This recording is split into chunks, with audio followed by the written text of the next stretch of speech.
Another day, another video. If you're new here, my name is McGuire. Today we're going to be learning how Epsom salt can cure your dying plants. I know Waylon's excited, he's licking away. But let's get into today's video. If you like planty content like this, please consider hitting that subscribe button. Otherwise, go grab a drink, some snacks, and let's go relax.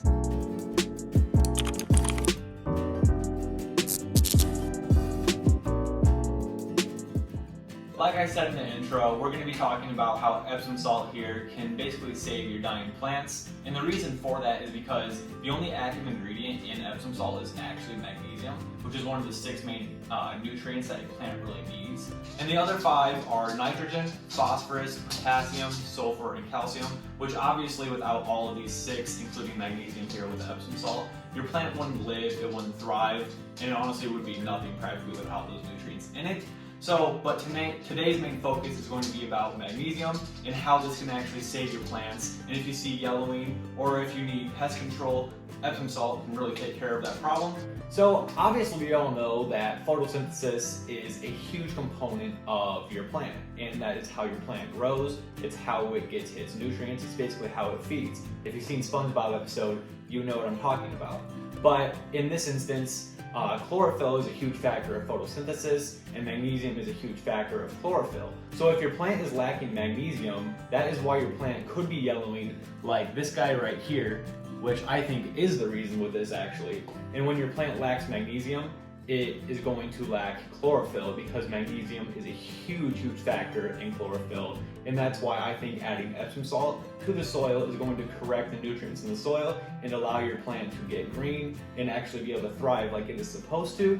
So that's why I think Epsom salt is going to be able to cure your dying plants, and I think that it's going to help this plant especially. So if you see any of your plants looking kind of like that, make sure to try this out. I know that it's worked for me in the past. I've done this for probably 4 or 5 months and it seems to actually work. It does depend on how much magnesium your soil is missing. So obviously you don't want to just dump a whole bag of Epsom salt on your plant soil. Not going to work, and it's actually going to burn the leaves and kill the roots and kill your plant. So don't be doing that. At the end of the video, I'm going to show you how to actually use Epsom salt. I'm going to show you the measurements that we need, and I'm going to be showing you how to directly put it in soil if you need to. So stay tuned till the end so I actually show you how to do this stuff. So have you ever noticed that your plants aren't really growing for like months on end when it's not winter, because obviously they don't grow then anyways? But I've noticed that a couple of my plants have done that. So I added Epsom salt straight into the soil just as is, as the salt rocks. And basically what this does is Epsom salt acts like a sponge. So when you put it into the soil, it's actually going to allow the nutrients and all the vitamins and minerals to collect around the Epsom salt like a sponge, and then that's going to put the nutrients right into your roots. Because like if you imagine the sponge in your soil around your roots, it's going to hold that in there, and it's going to allow the roots to keep soaking that up gradually, not just quick, but it's going to allow it over time to basically feed itself, which is another big factor on why I use Epsom salt. And I found that it's a huge success for plants, especially that I grow, in my opinion. But it's worked like that, and that's why I'll keep using it, because I love it. It's done great for me, and it's done great for my plants. It's super cheap. So basically this bag right here is literally $4.99 from Farm and Fleet. I don't know if you guys have a Farm and Fleet around you. I'm guessing they have it at Walmart, Target, whatever. It's a very efficient and costly efficient way of making our plants grow, making them photosynthesize, basically making our plants succeed, which obviously we all want our plants to succeed as is, of course. But it's a cheap way to do it, and you get a lot for what you get. This is literally $5. Like I said, $4.99 for I don't even know how big this is, 4-pound bag. So I mean, what we're gonna do at the end of the video, we're not gonna be using even a quarter of this bag. So 4 pounds is gonna take you a long way. It's going to allow your plants to succeed for a long time without spending very much money, which I find is one of the best things, because I don't like to spend much money on my plants. I try to keep it as low cost as I can, because that's what I like to do. I'm a minimalist with that stuff, and I try not to spend money on my plants if I can.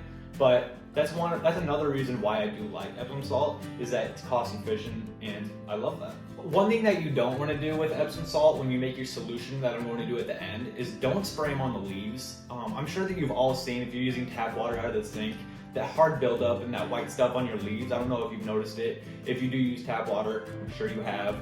But basically what this is gonna do is that hard stuff that you see on the leaves times 1,000 if you spray it directly on there, and actually it's going to burn the leaves as well. I won't even do it at all personally. It will burn your leaves, it'll kill your leaves, and honestly it might kill your plant because at the end you're not going to have any leaves for the plant to photosynthesize, so your plant might actually die from doing that. So don't spray this stuff on your leaves directly.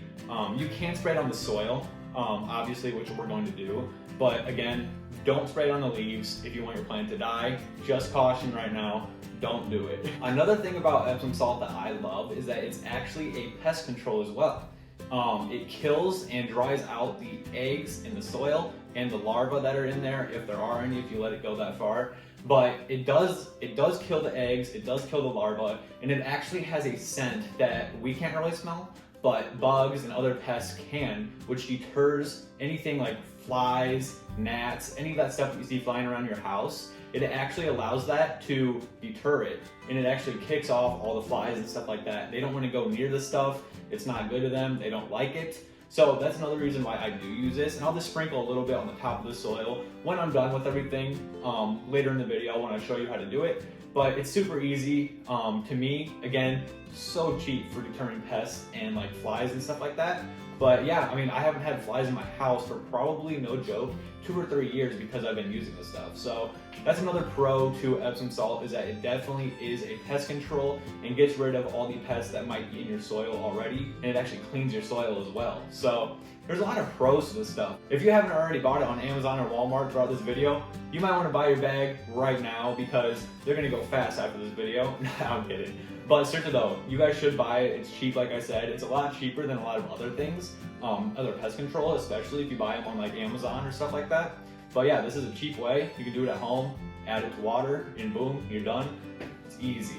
Now, I know I haven't said don't use Epsom salt, but this instance, do not use Epsom salt. So if you have a pitcher plant, a Venus flytrap, or any carnivorous plant like that, these plants, they grow in mineral lacking soil, and that's what they like. They want that. So adding this stuff to those plants can actually kill them. It'll dry them out. Next day, you'll see that they're brown, black. I've done it before. So, because I just wanted to try to experiment if it actually would work, and it does. These plants don't want minerals in their soil. They don't like acid. They don't like any of that stuff. So don't use this on your carnivorous plants. They don't want it. They don't like it. And it will kill them, which sucks. Yeah, I know, you guys want to see the tutorial on how you do this. So we're gonna get right into it now. So basically what I do is, obviously, you want to cut the top of this off. What we're gonna do is we're going to be adding 1 tablespoon of Epsom salt to 1 gallon of water. And personally, what I think is best is not like hot water, but you want warm water because it dissolves salt faster.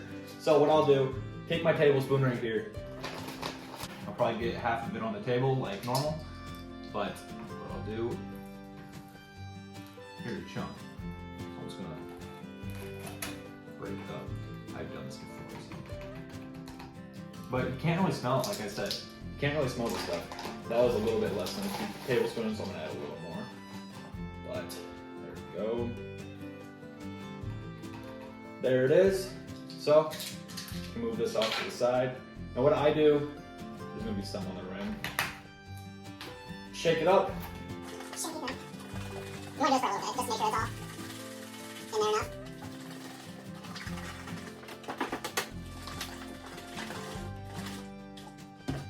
Alright, so now that I've put the Epsom salt in the water, it's all dissolved, it's all ready to go. What I've noticed is if your leaves are yellow like this, or even a little bit more yellow than that, you're probably going to want to apply this solution every 4 weeks.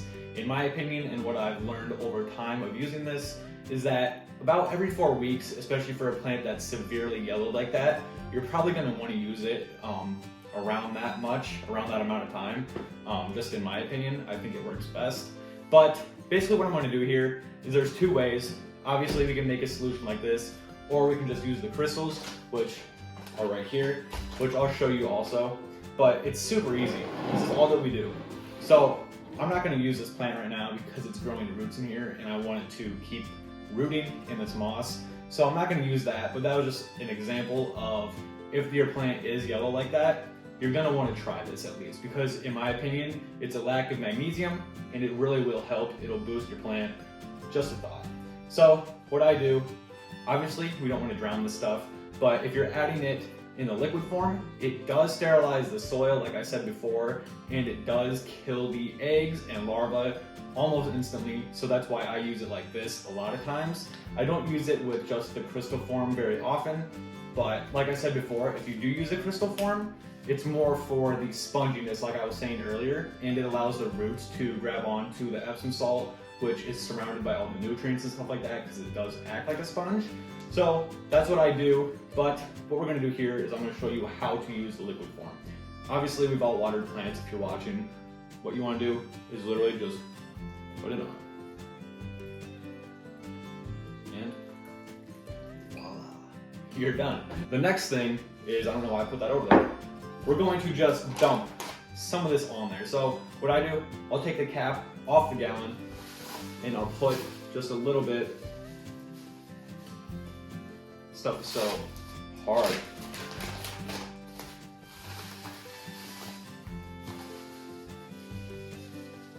So literally this much. I don't know if you can see this, I'll show you. So just about that much right there. Just a cap full of this stuff, sprinkle it on top as is. And this won't hurt your plants, it really won't. Obviously you don't want to add a ton, and I don't even add the whole cap full.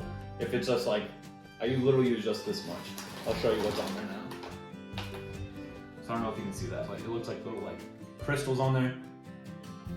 But that's really all you need. Sometimes what I do is I even massage it into the soil just to get it a little bit deeper to make sure that there's no larvae or eggs in there. But the liquid solution should have gotten rid of all that anyways, so I'm not really too worried about it. If you see your plants yellowing, try it out. It might help, it might not. Obviously, there's other ways that magnesium and Epsom salt can help your plants. I probably didn't list them all. I'm sorry if I didn't. But I just wanted to show the main factors on what I do, why I use this stuff, and why I think it's a miracle nutrients for your plants, at least in my experience and what I've done. I've used it on this tie even before. It was getting yellow, and I tried it on that. And look how green it is now, and how flourishing it's going. It's doing really good, and I love this plant. And I didn't want it to die. So this was actually the first plant that I did try it on, and that's why I brought it over today, because I just wanted to show you that this really does work. It does great, it does wonders. And I hope you guys enjoyed the video. Like I said, there's more ways that this stuff can be used for on your plants, but this is just a few. I hope you guys enjoyed the video. If you haven't already, make sure to hit that subscribe button, give it a thumbs up, and share the video if you guys enjoyed. Well, other than that, peace out guys. See you in the next video.